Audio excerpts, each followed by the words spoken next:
our entire sphere was there. Steve and I both grew up in the Quad Cities. We both went to grade school, middle school, high school, college there, right? Like our families there. But I didn't know what I didn't know back then. So fast forward, I decided, okay, what the heck? I'm going to get into real estate because if I'm an epic failure, no one's going to, know, and it's not going to be a financial detriment to my family. So why not? And my greatest fear was I didn't know anyone.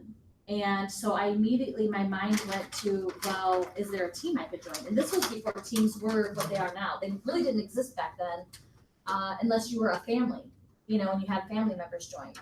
And so there was a gal in our office that was a realtor, and I went to her, not in our office, in our neighborhood, and I went to her and I said, hey, she was with Remax. I said, do you know of any teams that are hiring? Because I just felt like I needed that crutch, right?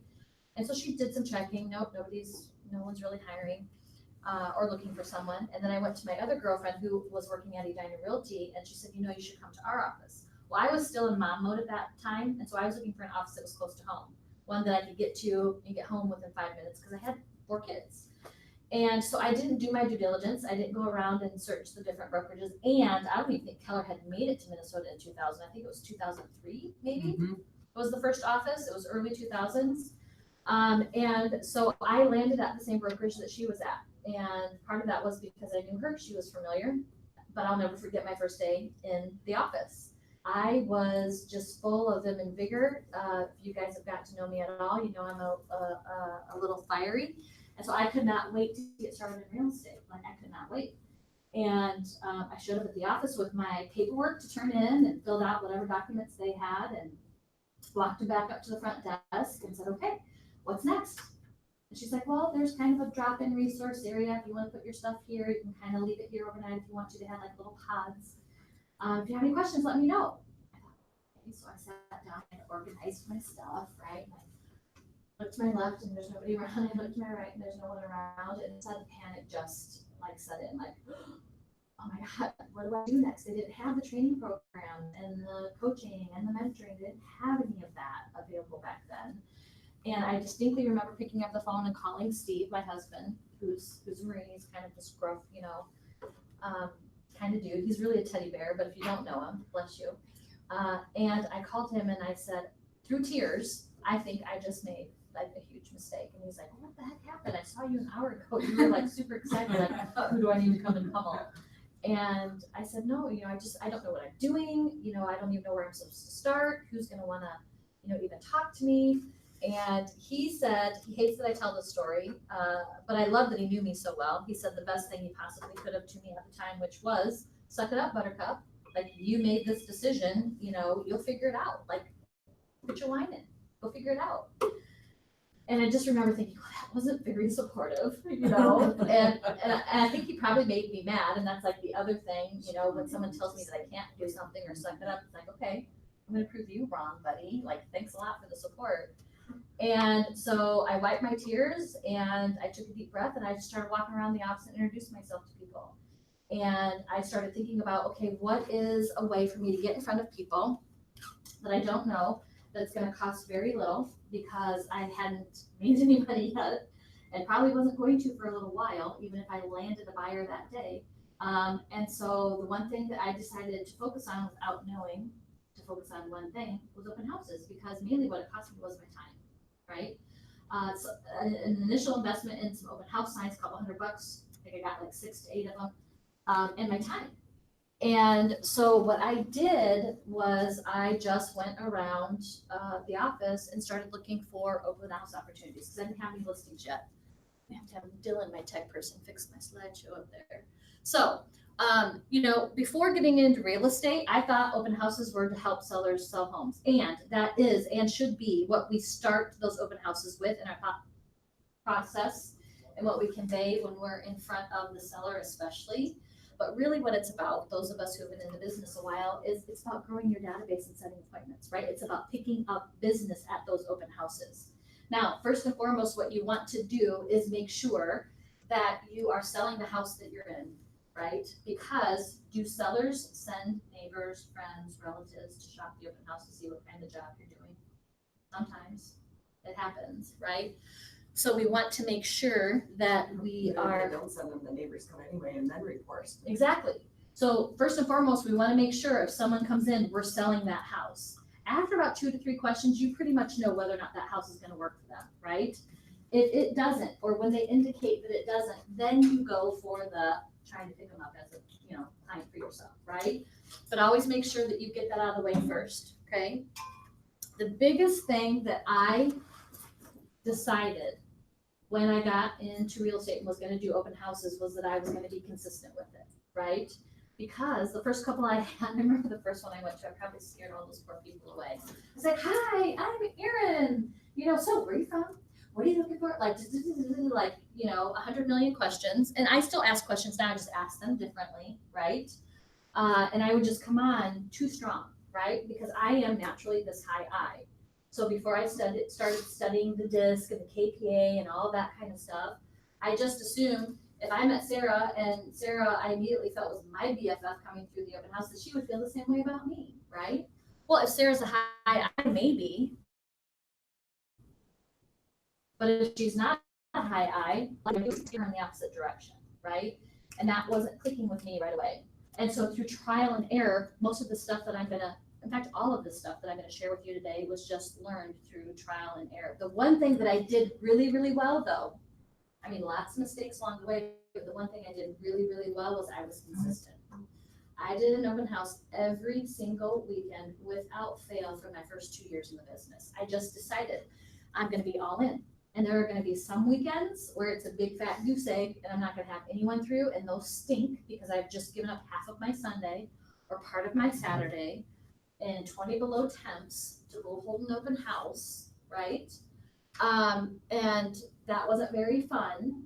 But what I started to realize was I was still making progress. And why do you think that was? Your name was getting around. My name was getting out there. Exactly. That's what I'm looking for. And why is that important? People have to know your name to connect with you. Mm-hmm. And people think you're doing business. Exactly. Whether you are or you aren't, right?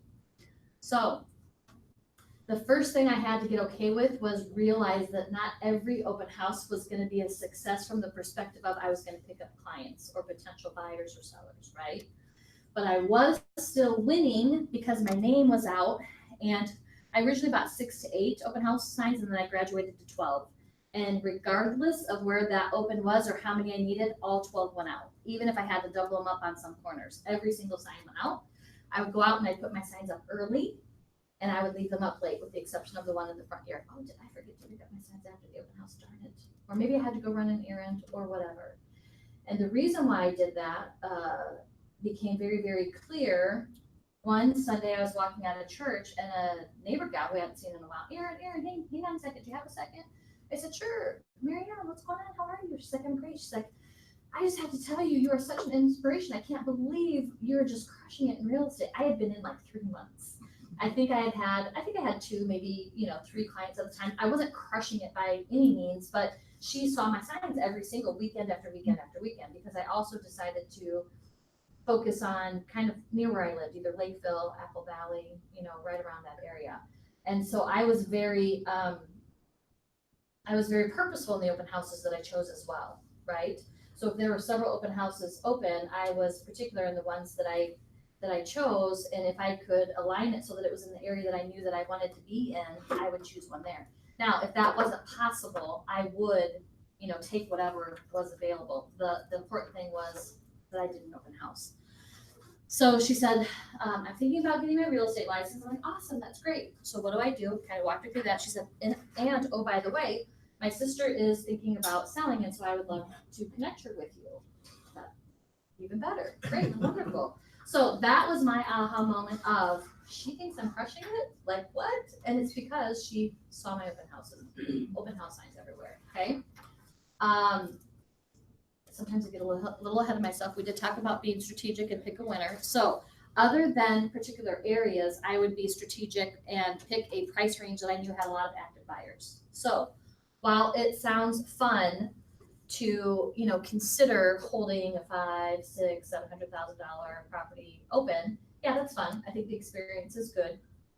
I would all day long much prefer to hold an open house like 250,000 and under. Why? Because there's tons of buyers in that price range. And those buyers are typically, not always, but typically or predominantly first-time home buyers. And they love to be educated on the market. And I knew on the market and also just the process of home buying. And I knew that a lot of the agents didn't want to take the time to educate them on the process. And I was willing to because I was still kind of learning the process myself, right? They say if you want to learn something, teach a class on it. It's very true. So the more conversations I had and the more that I taught those buyers what the process was, the better I became at knowing what the process was. So I was strategic in the price points that I would choose open houses. I wanted them to have lots of active buyers. I would choose newly listed homes, so ones that were new to the market, because what happens there? More buyers.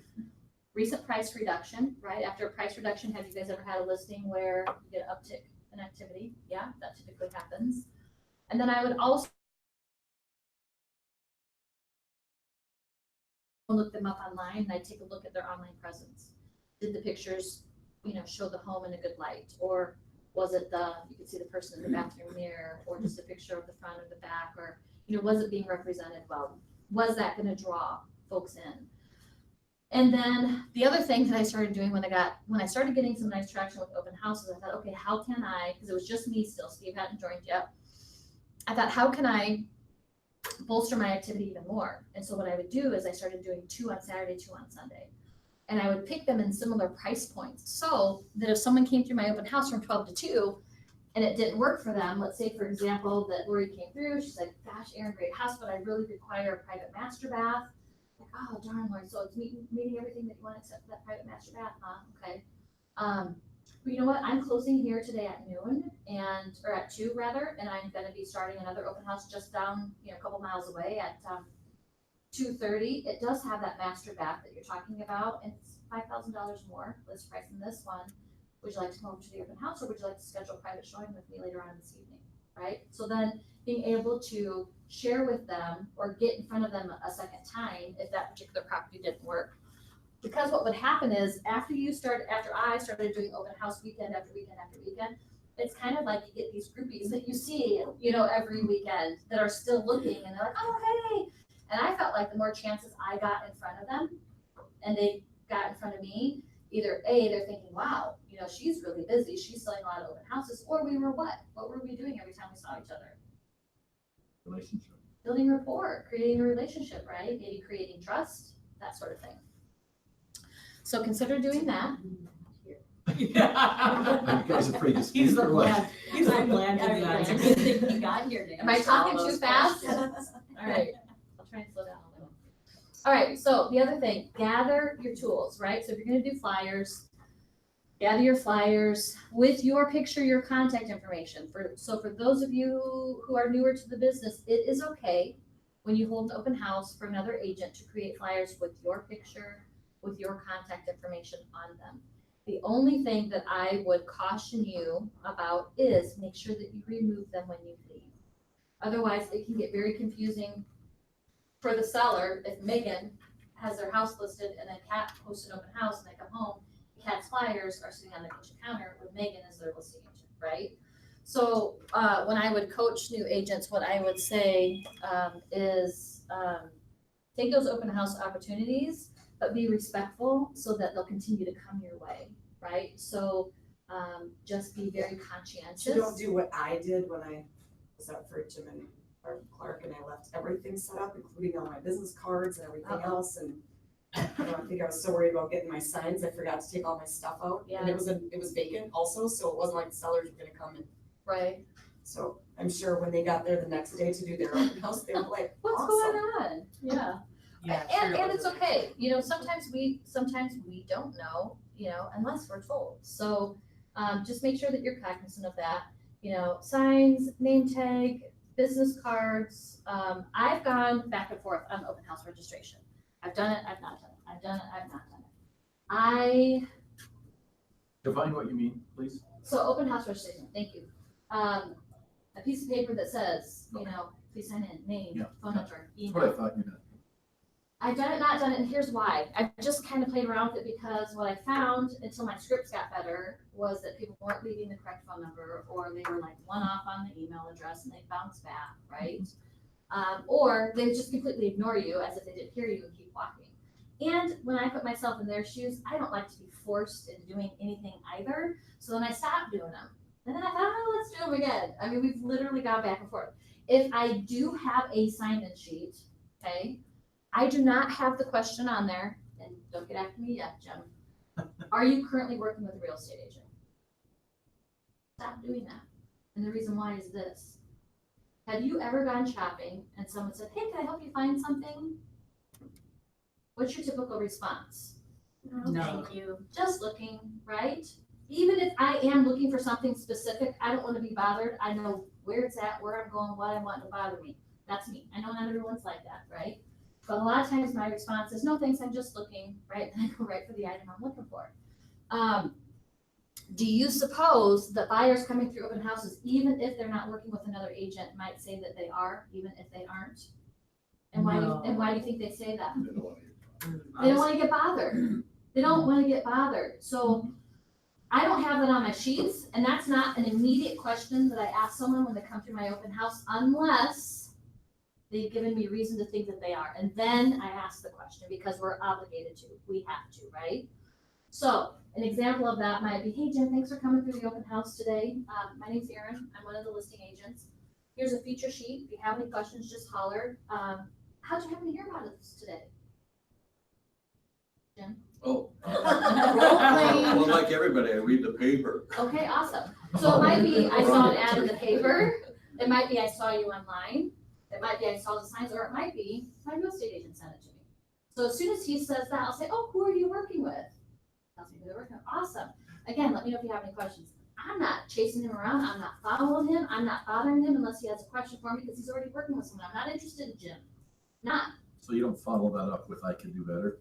No, because he just told me he's working with someone. That's what I mean. Yeah. And I'm Yeah. better than him. Are you Exactly. under contract though? Well, now, if they want to continue the conversation, or if I think we're building rapport, he's like, oh, my real estate agent sent it with me. I'll say, oh, so are you signed with an agent? You know, have you signed to work with an agent? I will ask that question sometimes. If I feel like there's a chance, I want clarity. I want to know. Because sometimes too, they'll say, a real estate agent sent it to me, but it doesn't necessarily mean that they're signed with that agent, right? So we can't interfere with a contract, but if a contract hasn't been signed yet, can I still try and win Jim over? Heck yeah. And am I going to? Heck yeah, right? So I don't ask that question unless there's something in the conversation that leads me to believe, or let's say that I didn't ask that question, or let's say that he is working with an agent, but he told me he found it through the signs. Agent didn't send it to him. Okay, Jim, so this house that I'm aware of, that's just down the street, I closed the open house today at 2:00. If you'd like, I could meet you there at 2:15 for a private showing. Would that be helpful? Now, if he's working with someone, do you think it might come out then at that point in time that he's working with someone? It better, or it should. Well, I'm not gonna ask. I'm not gonna ask yet. Because if you say yes to me, I'm gonna assume, and then if we get to the house and the showing goes really well, and you're like, yeah, I love it, I said, okay, let's talk about a contract, then might it come out? Sure. Now, have I potentially maybe wasted a little bit of my time? Because I didn't ask that earlier, yeah, but that's a risk I am willing to take for my business, right? Now, I'm not willing to go out and do a whole day of showings without asking that question, but I might be willing to do a onesie or a twosie showing, and if that ultimately ends up coming up, most people I'm gonna say are gonna have a conscience and say, you know what, Erin, I don't wanna waste your time, I'm already working with someone. They're gonna say, sure, I'll go see that house with you. Could they? Yeah. At some point, it's gonna reveal itself, and then as soon as you know, you gotta back away. So, not saying you guys have to employ the same tactics. You can have that question on your sign-in sheets. You can use sign-in sheets, not use sign-in sheets. You can ask that question sooner if you want to. I found that when I went down that road and went about it that way, my ability to pick up clients was much greater because I was getting past that, no thanks, just looking, right? My thought process was if I was able to get in front of them a second time, like at an additional showing, or I ran into them at another open house, they were mine to lose at that point in time. If I could get in front of them a second time. So that was my goal, was to get in front of them at least a second time. I actually get more email addresses when I don't have a sign-in sheet. Yeah. And then in talking to people and just say, oh, if I can get your information, I'll send you stuff if, this comes up and I'll let you know as soon as something hits the market, blah, blah, blah. And before when I've had a sign-in sheet versus doing that and I flip a piece of paper over and write on the back and then they'll say, oh, and they'll stand there and they'll wait to give me their email. Mhm. And then on the other hand, if I say, if you want to put your information, they just don't. They don't write it down even with the sign-in sheet there when they say they want stuff. If I ask them for it and I'm writing it, that's when I get more of them. And the reason why I like that as well is a lot of times I can't read their writing, so I would rather be writing it myself and asking them. And I don't say, it's not one of these. So Megan, can I get your email? I'll just say, Megan, what's your email? And what's your cell phone number? I don't ask for it, I just say, what is it? And that Minnesota Nice, this is when I love it. That Minnesota Nice, they just give it to you. Yeah. 9 Nobody times out of wants to 10. be rude. Right. 9 times out of 10, they're just gonna give it to you. And I'll say, here's the deal. I'm not aware of a property that has that full master bath right now, Lori, but I come across properties all the time. I'm in an office of over 115 agents, and we mastermind and network all the time what's coming on, what's coming soon. And so even though I might not be aware of something today, I likely may run across someone who has something that's getting ready to come on the market tomorrow. And I would love to be able to get you that information first, sometimes before it even hits the market. Would you find that useful? I'll say, can I send it to you? Would you find that useful? Because they can't say no to what? Which question? Would you find that useful? If they did, it would be silly. You don't want to work with them anyway. Because of course they find that useful. Versus, is it all right with you if I send it? Well, it's easier to say no to that, right? So would you find that useful? So, what else? Laptop, I don't use, sometimes I used to bring my laptop. If I'm doing one with Steve, sometimes I'll bring my laptop, but I'm always afraid about keeping my eye on everything and walking off, growing late and walking off. So I usually don't bring my person. I'll just bring my keys, my cell phone, usually have that on me. Up to you. The other thing I would do is I would advertise my open houses often and early. So I would post it on MLS right away as soon as I knew, right, early in the week. So Sunday evening, I would set up my week for the week. So Monday morning, I would come into the office and I'd start walking around. And in the beginning, Would this be for a house that you've listed? or someone's house I'm holding open. So when I was a new agent and I didn't have any listings, Lori might let me hold one of her listings open. Megan might let me hold one of her listings open. Okay, so that leads to my next question. Saturday, I'm doing an open house for Carrie. Or, I don't even know if it's Carrie's listing, but I'm there 1 to 3. So Would ask you Carrie to put the open house on MLS for you. Or you Okay, could ask the front desk to do it for you too. but would you just if you're doing it, would you put your time frame or the whole time frame of the open house? I mean, I'm one of a few that are showing. I would just do your time frame. Okay, Or just ask Carrie if she's just gonna maybe do one Right. for everyone. okay, But I would just coordinate and communicate with whoever you're doing it for. gotcha.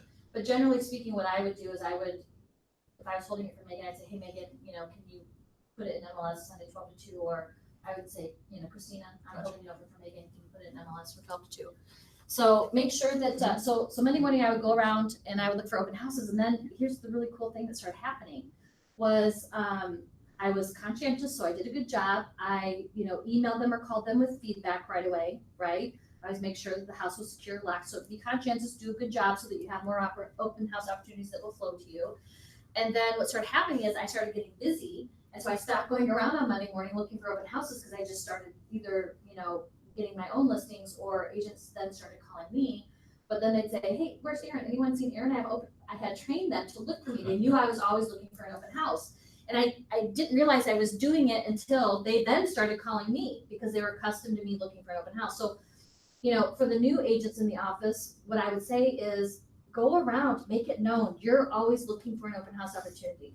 Always be that agent that's going to be very conscientious and do a good job. Because in Burnsville, when I've got listings that I need held open and I have to look outside the team, my open house opportunities are going to go for the people who I know are in the office getting after it every day. Okay. It's likely not going to go to someone who I haven't seen in the office in 3 months, right? Put a thing on Facebook saying, does anyone want me to do an open house, or can I do an open house? I'm way more likely to say yes to somebody because I'm not thinking that. I'm not doing open houses, so I'm not thinking about that, Mm-hmm. even when I read that. Yeah. But if somebody comes up to me and directly says, can I hold an open house that you're listing at blah, blah, blah Yeah. this weekend? Sure, why not? Let me check with the sellers. Yeah. Yeah, absolutely. We do that all the time. And you're probably like me, you're more inclined to, give it to someone who you know is gonna do a good job, who you know is gonna represent you well, the office well, right? And so it's not to say that I would never give it to someone brand new. I would if I felt like they were sharp. A lot of teams, us included, and I can share this with you if you want to, is we have open house covenants where, these are the things that we want you to follow when you do an open house for us, right? This is what we ask you to do. Um, let's see. So I always advertise my open house on social media, tag everyone on my team, door knock, and go out ahead of time before the open house and door knock around the neighborhood. There's statistics that say, within, I think, 90 days of a house going on the market, there's gonna be 2 other homes, that list in and around that area. Really? So go out and door knock. And sometimes it would just be like a fun light script. Hey, I'm Erin. I don't know if you happen to see, I have the sign in the yard, 4 doors down, and we're gonna hold an open house tomorrow from 12 to 2. Sometimes people like to pick their neighbors. Do you know anyone that's looking to, move into the neighborhood that you could share the open house with? Or you know what? Sometimes the neighbors just like to be nosy and come and look around, let them over, let them have you take a peek. I don't care who's there. It can be nosy neighbors. Those might be potential clients of mine in the future, or they may know someone who knows someone that wants to be in the neighborhood. We talked about putting your signs out early.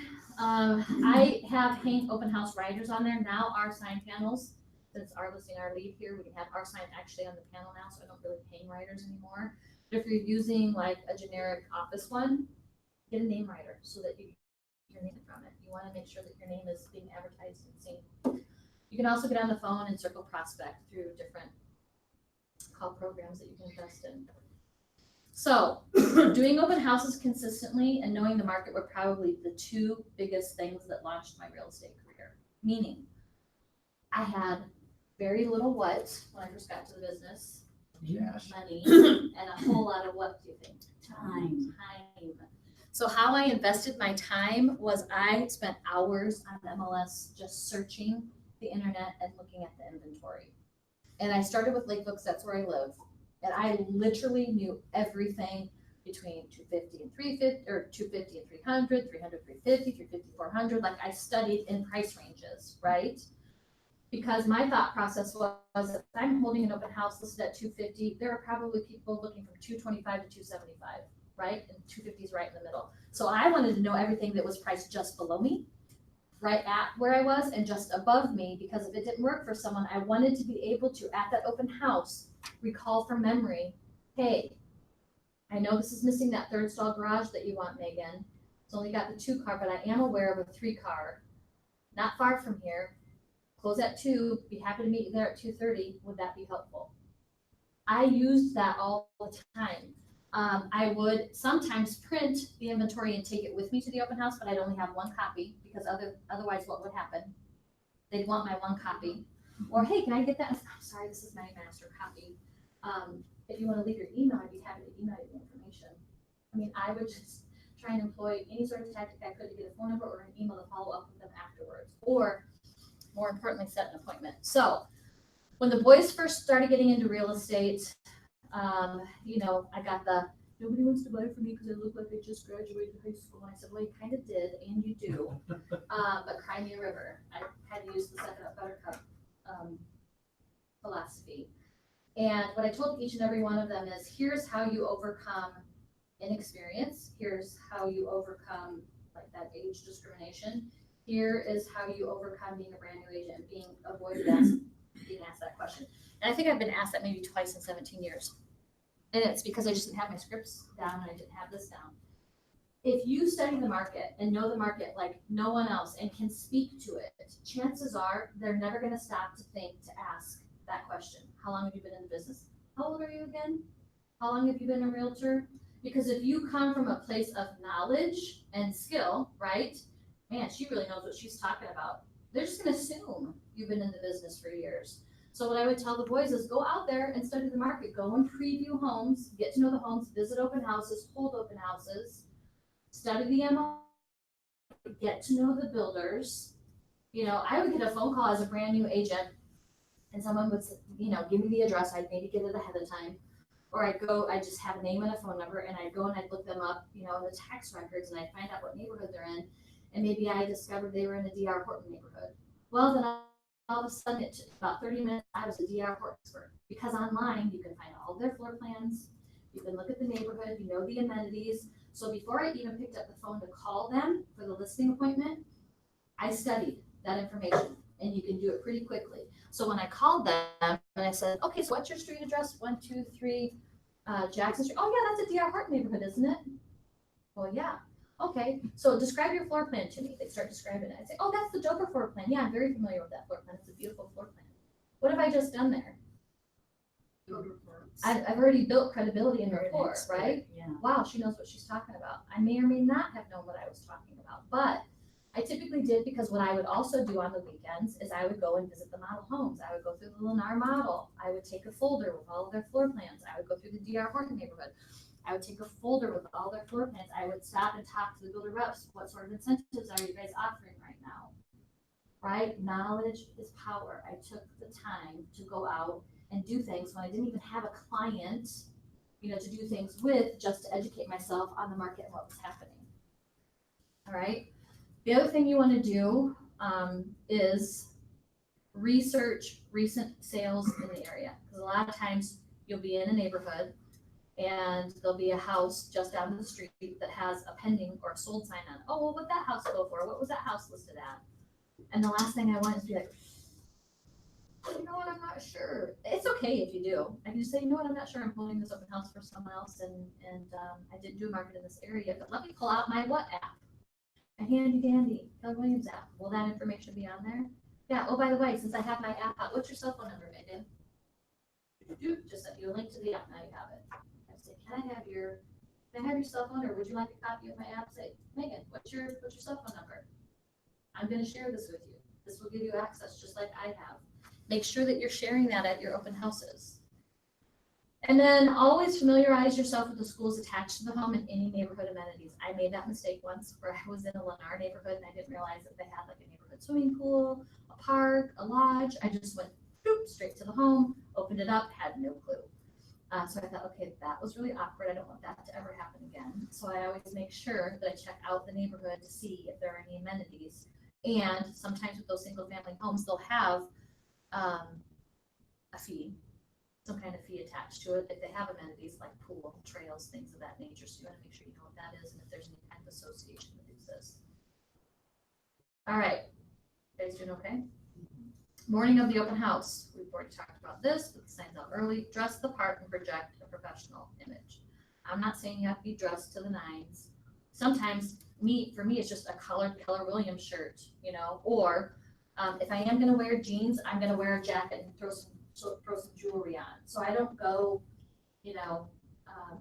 overly dressed. They say that you want to be dressed just kind of at a level above what you think your clientele's going to be, right? Right, if you're listing $150,000 house, and that's where you are. You don't want to show up in a suit, three-piece suit and tie. Right, because no one coming in there is gonna wanna talk to you. That's not who they relate to. Yeah. And So, it could be intimidating, right? I had to work on that with my husband because he came from the corporate world, so he wore a suit and tie everywhere. And I'm like, you make me anxious. Like, let me order you some. And I just ordered him a bunch of collared shirts with, Team Duckworth and, brokerage team on it. You're making me anxious. But I also am not going to show up to a listing appointment in flip flops and, a sundress, but it's sweatshirt, tennis shoes. Exactly. All right. So know your audience. Arrive 15 minutes early to set the stage. I'm notorious for pulling up curbside like minutes before the open house starts. And I'm always mad at myself when I do it because then there's sometimes there are cars already there waiting, and there's nothing worse than trying to juggle your phone and whatever else, your keys you have in your hand, and trying to get into the house and you got people, right at your heels. I like to get in, I like to turn on the lights, I like to set the stage, get my flyers and business cards out and kind of just have a moment before the open house starts. Especially if it's the first time you're at a house. And Especially, you haven't had time to walk through and people start asking you questions. So in that bedroom, you're like, exactly, exactly. So I would recommend going on MLS and clicking through the pictures. If it's not your listing, I would look at any attachments, seller's disclosures, home feature sheets, all of that kind of stuff so that you're familiar. And generally what I do is I'll have a notepad with me because I'm like Megan, I don't have that sign in. And I just will take notes. And on that notepad, I will have, built 1974, 2312 square feet, 0.38 of an acre, like the stuff that everyone asks about. I'll have right there, so I can just, look at my notes, refer to my notes, or if you don't have a notepad, you can always do it from your phone as well, you get that information there. Turn on all the lights. I always say you don't want to be showing, a dark home. So I go and flip on every single light in the house when I'm doing an open house. When it's NFL season or if there's any big game on, I usually will have that playing in the background because that'll keep some of the people busy while the others are still looking. Want to spend a little bit more time there. Sometimes if we're backing up to a busy road or something that's a little bit more noisy, I might recommend that they play some soft music in the background. Not that people aren't smart enough to figure it out, but still, it can make a difference. And then, yeah, as Megan pointed out, walk through the home to familiarize yourself with it. All right, you're open for business, now what? You want to greet each guest with a warm and, welcome and with eye contact, right? Offer your flyer, additional details about the house. Assess your guests based on the disc. Who in here has studied the disc? Familiar with the disc? Okay. If you haven't, you can go online, tonyrobbins.com for free and take the disc. This changed a lot of things for me when I started doing open houses.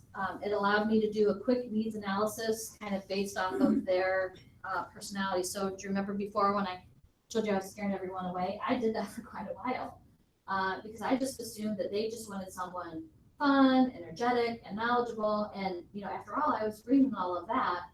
And, when I'm having fun and I'm excited, I talk really fast. And what I wasn't recognizing was it was probably turning a whole lot of people off.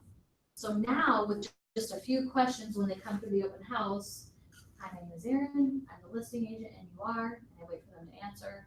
And I no longer sort of back them into a corner and start pummeling them with a million questions. I'll kind of take a step back as I hand them a flyer and say, here are some important features on the house. If you have any questions, give me a holler. May I, if it's all right with you, point out a few features that might not necessarily be evident as you walk through. And wait and see what they have to say. And depending on how they answer me, right? If they're short and direct and to the point, what are they? A high D, right? They're like, sweetheart, I don't want all the, details and sugar and spice, like just, how many square feet, when was it built, that sort of thing, right? If I meet that high I, they're gonna wanna know about maybe the neighborhood and the amenities and the schools and the, makeup of the familial statuses or whatever. If they're that S or that C, if they're that C, they just want details, right? And my high, excited, fast-paced voice is going to irritate them. So when I meet them and they answer me in that sort of pace and that tone, that's a sign to myself of, okay, slow down your speech, bring down your voice, be more deliberate in the answers that you're giving. You see the difference there? And then when I started doing that, I was able to start connecting with people and I stopped scaring them away. So it's not a matter of pretending to be someone that I'm not, but it's a matter of meeting people where they are, right? And so it's still fun when I run into that high I, and it's good time, it's party, but I also know when I need to dial it back a little bit to be able to connect with the other personality types. And when you take that DISC assessment, for me, it was really empowering just to be able to recognize my own traits and personality, and then how they differ from the other styles, because that's what will truly help you connect and communicate with the different types of people that come through. And when I started doing that, my ability to capture leads increased significantly. Do a quick needs analysis. Okay, Megan, so awesome. You heard about us through the signs. So, what is it that brings you out today? Looking for yourself? You have maybe a friend that's looking to move in the neighborhood? Looking for a friend. Awesome. Are they coming from out of town, Megan, or are they here locally? They're here locally. Okay, awesome. She just can't get her husband to go to open houses, so I said I'd check it out for her. Oh, what an awesome friend you are. That's cool. Has she shared with you some of the features that are important to her? Yep. Okay, what are some of those? Mostly what this house has to offer. There's some other stuff in the neighborhood too. Okay, awesome. How are you finding that you're getting most of the information on the houses that you're looking at? She gives me a list. Okay, does she just go online? I don't know. Right, so she's probably spending a lot of time, it sounds like, if she's going online and getting that information. Would it be useful to either her or yourself for you to be able to be plugged in directly to our MLS system that only agents have access to be able to, look through those properties at your leisure, and to also just, allow you to know that you're seeing everything that's out there that's currently active? Maybe. Okay. So the conversation starts to go that way, then I'm going in and I'm asking them if it would be helpful to connect them to our private MLS system. Not to be confused with the public MLS online, okay? Our private MLS system can only be accessed through licensed realtors or people that pay for, licensed professionals that pay for a membership. And it's the only way that you can be assured that the data and the information that you're getting on these listings is accurate. Zillow, God love them, I can't tell you, and this is my script. Zillow, God love them, I can't tell you how many of my clients have called me and said, why isn't this house showing up in my search? And it's because Zillow's information, they're just known, it's outdated. And so the only way to assure you, Sarah, that you're getting the most up-to-date information is to allow a licensed realtor like myself to set up a search for you and connect you directly to our private system. Here's a really awesome thing, Sarah, is you can look at it late at night, with a glass of wine, in your jammies in the morning as you're having breakfast, and you can decide whether or not there are homes that you want to see. You're not going to hear from me. You're just going to get these emails, and then when there are a couple that catch your attention and you're ready, just pick up the phone and call me, shoot me a text message, let me know. You don't have to wait until there's 5 or 6. If there's only 1 or 2 that you want to go look at, just let me know and we'll schedule time to go out and take a peek. That'd be helpful. Yeah, that sounds like it. The other nice thing about that, Sarah, is as properties do price reductions, you're notified. As properties go into pending after they've had an accepted offer, you're notified. So you're not having to wonder the status of the listing because it's gonna be updated real time. All right, when I put it to them that way and they realize that they no longer have to go out to 10 different websites or websites that have inaccurate or old data, they're like, sign me up. It's very rare that I don't get their contact information. So ask for the business. The goal is to get their contact information or set an appointment. I never used to do this. And it took Steve one day, we were standing in an open house, and I could tell, like, the rapport was good. And I think I was getting ready to go in to ask, like, if, they wanted to see another property, or I don't know, the dots just weren't connecting, but the rapport was there, right? And he just busted out, so are you working with anyone? I'd love to work with you. Here's my card. And I was kind of like, because I was doing the Minnesota Nice thing, right? Like, I'm just kind of like waiting for it to happen naturally. And he's like, I'd like to throw my hat in the ring and be your realtor. Are you working with anyone? And I think I took like a deep breath and I was like, and the guy looks at Steve and he's like, you know what? He's like, we've been to 4 open houses this morning and you're the first realtor who has asked me to work with them. Yes, I'd love to work with you. I was like, I have the words. I'm like, okay, you know what? It does work with certain people. Now that may not work with everyone, but what do you have to lose by asking that question? It's either that or they're gonna walk out the door anyway, right? So I think you have to look at it from the perspective of what do you have to lose? Just ask the question.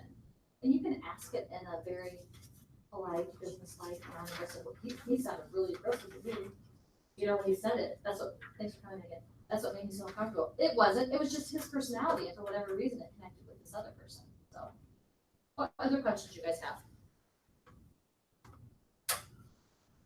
None? Okay, keep going.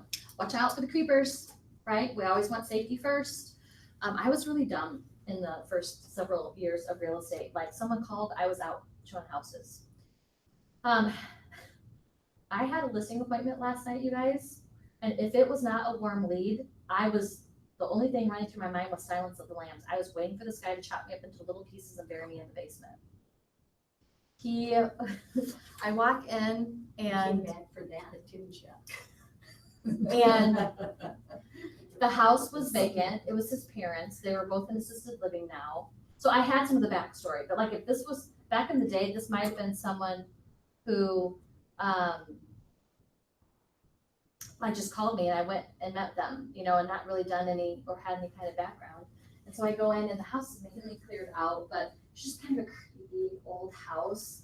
And so there was a door that went to the garage, and he's like, yeah, he goes in, it's all dug out underneath. He said, said, it's all Spancrete underneath there. You're like, I don't want to see it. Would you like to see it? And I'm like, sure. So I'm walking down the stairs and like there's no lights and he flicks on like at the top of the stairs. So I'm the first one to the bottom of the stairs and my heart, you know, is like this. And I'm like this, like feeling for light switches. So I flick it on and, okay, you know. And again, I would have been probably completely freaked out if I didn't have any background, but even having it and even another agent referring it to me, working with this person, I was still thinking, this is really stupid. And so we stand there and he gives me the down low on this Span Creek garage. And I'm like, okay. I said, so how do we get to the basement? Do we go back up the stairs and then back down? Like I'm wanting to get back into the house. I said, no, we can just go this way. So now we have to walk across this creepy Span Creek garage and go into the basement, which is unfinished, old, scary, dark, again, no lights. So I'm like, you know, first one through the door, you know, feeling for these light switches. And like, I couldn't get out of there fast enough. And the guy was harmless, but dumb, you know, dumb. And I used to do stupid stuff like that all the time. So I'm always a proponent of always listen to your gut. If you have a funny feeling, get the heck out of there. Rather risk offending someone than, you know, getting yourself into a precarious situation. And chances are you're not going to offend them. My goodness, you know, and as I'm walking through this house, I'm thinking, I wonder what he's thinking. Like, does he think I'm an idiot? You know, for like walking through this dark basement with this strange man. You know, but point being, if you're feeling uncomfortable, I would imagine that they would understand, right? I mean, even as adults, we need to be careful. So here's where you win. It was my consistency, it was my knowledge of the market, and here's where I really won. It was my follow through. So putting all that work in, collecting those names, emails, phone numbers is going to do you no good if you don't what? You don't follow up, right? And there are so many agents that I've met over the years that have just post-it notes everywhere of notes that they've taken, phone numbers that they've written down, people that they followed up with, only to what? Not follow up with them. They're not putting them in in a database, or they're putting them into some kind of spreadsheet. So my routine was, if I did an open house on Saturday and Sundays, every Sunday night, I would take all of those addresses, they would go into my database, and I would set up MLS searches for them. But you couldn't just set those searches, like set it, forget it, whatever that commercial is. What I would do is I would blank copy myself on them as well, so that when new properties came up in their search criteria, I would be notified. And every once in a while, I'd say, oh, Kat, hey, I see that a new listing, you know, in Rochester between 240 and 250 popped on the market. Did you look at the pictures? They're super cute. I've got time. If you've got time over lunch today, let's go run over there and take a peek at it. So I wouldn't just set the search and then forget about them. I would, you know, pepper them every once in a while with a phone call or a text message. Hey, did you see that new one that just came on? Oh my gosh, let's go look. Do that sort of thing, kind of to get them off of the fence a little bit. So I would immediately enter them into my database, and I would get into the habit of setting up the automated searches. And then also I would go into the office on Monday morning and start networking with agents. So if I picked up a couple buyers and there was nothing on the market that currently met their needs, I would go around to the agents in the office, or I'd go to a team meeting and say, hey, does anyone have here's, you know, I've got someone ready to buy now. What do you have coming on the market? And then I would also create a task to follow up with them within 24 hours. If I was setting them up on an automated search for the first time, I wanted to make sure that I entered the email in correctly. So I would always follow up with them, hey, set you up on the automated search, just want to make sure that you got it. Remember to click on the link inside, otherwise, you know, the search won't continue, that sort of thing. So it's simple, not easy, right? It's Gary Keller's thing. It's simple, not easy. The tasks and everything that I just laid out there just now are very simple. They're very cost effective. It's mostly just your time. The not easy part comes into play. It's not easy being consistent, right? It's not easy giving every weekend up doing an open house. And I'm not saying you guys have to do that too. That's what I chose to do, right? But it paid off. I don't do open houses regularly anymore. I still do them every once in a while, but I certainly don't do them every single weekend, right? I don't have to, because I got my business to a point where I don't need to do that anymore. I give more open houses away than I hold right now. And then my follow-up. So all of those things are simple, right?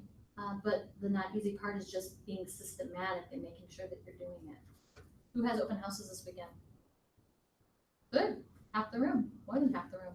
Awesome, all right. Thanks for coming. Yeah, any questions that you wanna ask, I'm willing to field. Can you go through the script one more time of, setting them up on the MLS as to why it's so important versus the loan? Okay, so Kat, how are you finding out about most of the houses that you're, seeing through Odin's? Zillow, Realtor.com. Okay, I get it. Those are some big websites. Here's what you need to know about those websites. Those all syndicate from our private MLS system. So our private MLS system, the information that's contained in that, that's real-time data. That's the most up-to-date data. Everything else that you see out there online pulls from that. So it is not uncommon for clients to go out to Zillow, Realtor.com, even edinarealty.com and get information that's not accurate because there's a lag. So the nice thing about me setting you up on that private MLS search is you're able to go in there, you're able to save favorites, and oh, by the way, on the back end, I'm able to see which ones you've saved as favorites. So if I see a price reduction come through and maybe you're busy at work and haven't seen it yet, I can shoot you a text, hey, 123 Maple just had a price reduction. Are you still interested? Do you want to go see it? That sort of thing.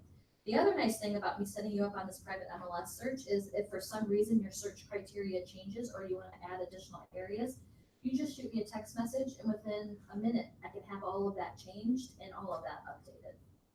Does that sound like it would be useful? Yes. You only have one place to go to.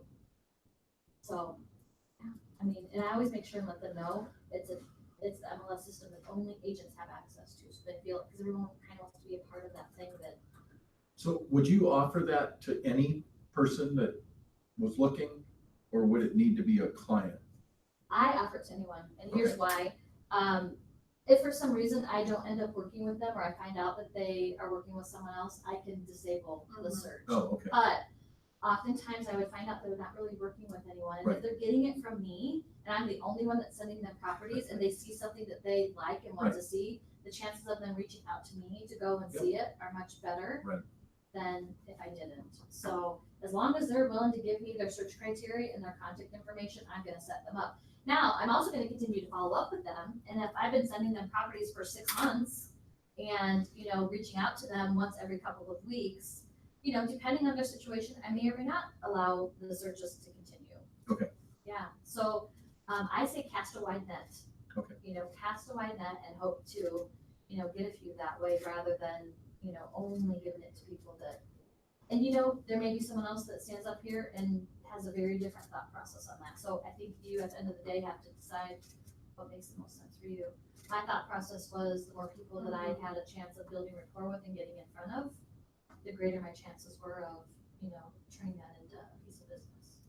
And I will say too, I was just at an open house 2 weekends ago, and these buyers came through, and they weren't looking to their lease ended in December. Okay. So I almost wrote them off. And I was Yeah. like, that's a long time to Right. be waiting. I was like, well, I'll just set you guys up on MLS, whatever, we went through that spiel.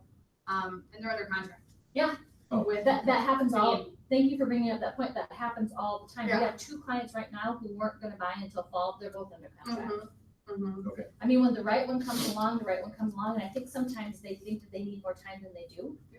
Are you saying they're under contract with you Yeah, they're under contract, Oh, sweet. under contract with Okay. me and, to buy a house. Right. So, when the time comes? yeah, no, they're under. They bought, they Yeah, purchased. they're under a purchase Oh. agreement. Yeah. Yeah, Oh, I see. Yeah. So you will, and Okay. another reason why I'm a fan of setting them up on the search is they'll tell you they're not ready for 6 months, and then if you hold 2 months later, it's just buying. Yeah, well, and I'm meeting a guy at Enterprise Car Rental. I'm gonna tell my daughter she might be responsible for my First first referral? piece of business. Nice. She wrecked my car, so I had to take it to the shop and the insurance paid for a rental. And That now would be one heck of a silver lining. It would be. Yeah. I don't Like- ever want to hear it again. Yeah, right. Wrecking your car. That's hilarious. Erin, Yes, did you sir. wait a second? Yeah, absolutely.